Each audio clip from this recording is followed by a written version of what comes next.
Bonjour à tous et bienvenue dans ce nouveau vlog. Lundi, je voulais juste vous montrer où j'ai posé le petit chlorophytum que j'avais fait pour mon collègue. Et puis en rentrant à la maison, j'ai décidé que le petit pot d'alocasia là, poli, commençait à être un peu triste. Et mon mari en fait a trouvé à Monoprix ce petit panier qui m'a gentiment offert. Je me suis dit que c'était l'occasion de mettre un petit peu plus de couleurs dans le salon. Alors, il commençait à avoir des couleurs un petit peu partout. Hein. C'est pas très... J'aime de moins en moins les choses qui sont coordonnées en fait. Je commence à m'en fiche un petit peu maintenant. J'atterris voilà, sur une déco un petit peu plus maximaliste. Je vous en parlais dans un précédent vlog. Mais voilà, ça me fait plaisir de rentrer de la couleur avant le milieu de l'automne. Ok, alors un petit vol improvisé aujourd'hui, puisque je viens de recevoir dans ma boîte que j'ai récupérée après le boulot, une commande que j'avais faite d'une illustratrice américaine qui s'appelle Lee Alexson. Je mettrai le lien. J'ai découvert sur Instagram et j'adore ce qu'elle faisait. Donc voilà, j'ai commandé plein de trucs. Je me suis dit c'est pas mal. J'ai commandé pour moi, pour les copines et parce qu'il y a pas mal de naissances à venir cette année. Donc je montrerai peut-être pas tout parce que les personnes concernées vont peut-être regarder.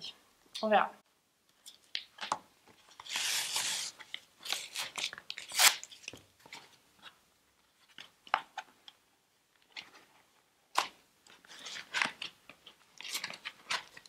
Je vais pas abîmer le truc.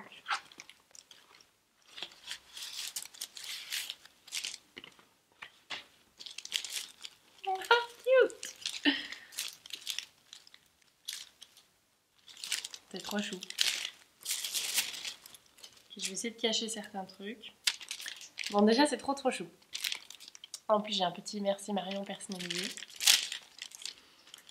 Alors j'ai pris des petites cartes postales. Enfin, non, c'est pas des cartes postales. Des petites cartes. Trop choupi. J'ai aussi commandé des petits pins avec un joli petit sticker. Ah, trop chou, je les vois à travers. Donc premier petit pins, c'est un petit sachet plastique en fait avec un petit chat dessus et il y a écrit No bag please, donc pas de sac s'il vous plaît. Alors en France il y a de moins en moins de sacs en plastique. Mais bon c'est toujours, enfin non en fait je dis ça mais sur le marché il y en a toujours. Je sais pas pourquoi. Bon voilà, c'est un petit peu ma devise quotidienne donc là comme ça, bon je sais pas si les commerçants vont le voir une fois que ça sera. Mais j'en ai commandé plein pour des copines aussi. Trop choupi. Ah bah mes stickers sont arrivés. Maintenant pour les illustrations, je vais regarder d'abord lesquelles je vais vous montrer.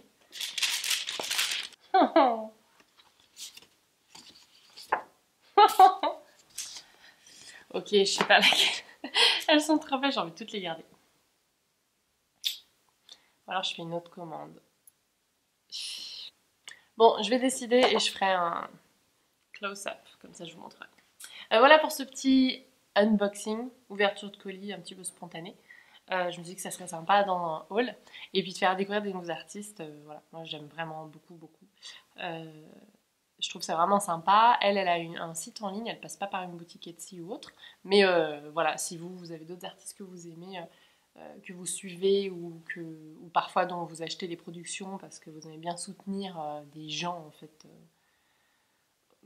Voilà, qui sont pas des grosses industries, en fait c'est juste des gens comme vous et moi qui aiment bien faire des trucs et qui par contre vivent de ça, parce qu'elle je crois elle est illustratrice, elle vit de ça.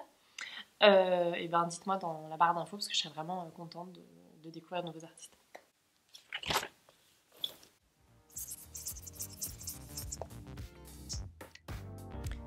Mercredi, je voulais vous montrer, j'ai un nouveau Monstera en fait que j'ai acheté à la braderie de la Croix-Rousse chez un fleuriste qui bradait tout. Donc je sais pas, ça m'a fait envie. Depuis ma vidéo sur ma bouture de Monstera avec Monsieur Marguerite, j'avais envie d'en avoir une autre dans la chambre tout simplement. Alors je vous montre, je la rempote parce que les racines étaient bien développées dans un pot un tout petit peu plus grand avec toujours terreau universel et perlite qui permet de drainer le terreau et puis de diffuser l'eau de façon un petit peu progressive. Et juste avant j'avais sprayé les feuilles avec du savon noir parce qu'on sait jamais, on n'est jamais trop prudent. Les tripes sont vraiment attaqué les Monstera cet été chez tout le monde j'ai l'impression, y compris chez les fleuristes ou les fabricants. Du coup je me suis dit qu'on n'est jamais trop prudent. Ensuite une fois que j'arrose bien, une fois que le terreau est mis, pour que les deux terreaux en fait fusionnent ensemble, j'y vais bien mais vous inquiétez pas, je laisserai drainer. Une fois que l'eau a drainé, j'ai décidé de la mettre dans mon petit panier que j'avais fait en do it yourself, je vous avais mis une vidéo, dans ma chambre. Je trouvais que c'était pas trop mal ici. Bon, au final, j'ai redéplacé après le spatifilium sur la gauche, mais elle, j'ai laissé sur ce côté, c'est pas mal. Je trouvais que c'était joli. Et puis j'en avais pas dans la chambre.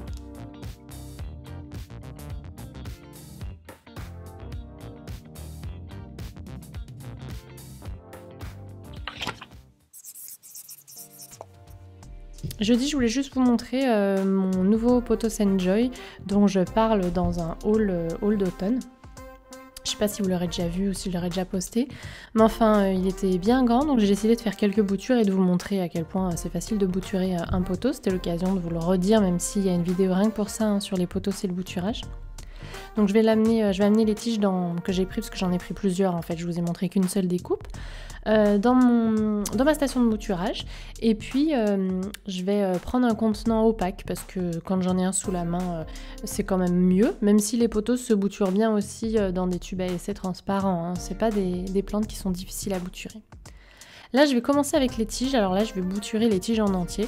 Donc je refais une découpe sous un nœud un peu plus net en diagonale, c'est pas mal, et j'enlève les feuilles les plus proches pour pas qu'elles soient dans l'eau et qu'elles pourrissent l'eau.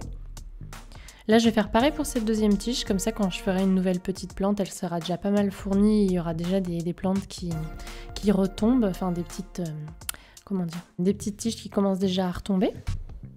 Je les mets dans l'eau, vous allez voir, ça va être super facile. Sur cette grande branche là, je vais en faire une tige en eau, donc pareil, j'enlève les feuilles qui sont proches. Et puis pour le reste, je vais bouturer en fait les feuilles.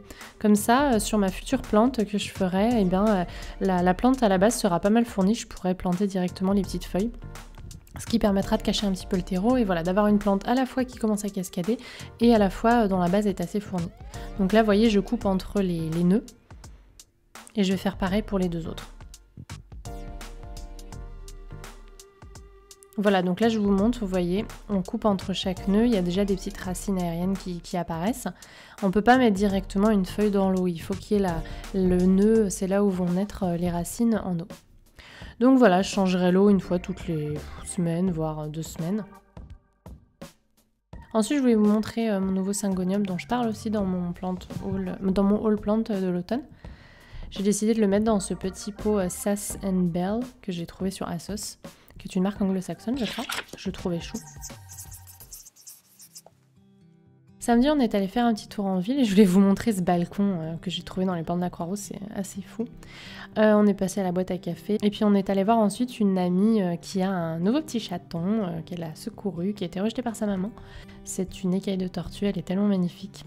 Et puis en retour, on est tombé sur une grande brocante vide-grenier à la Croix-Rousse, c'était top.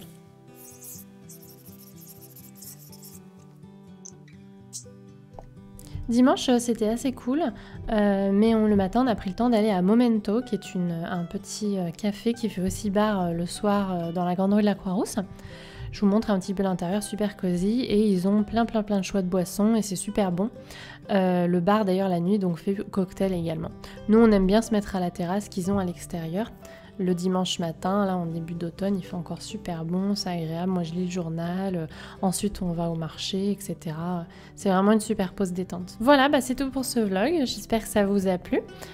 Si c'est le cas, n'hésitez pas à mettre un petit pouce en l'air. Et puis sinon, je vous dis à la prochaine vidéo.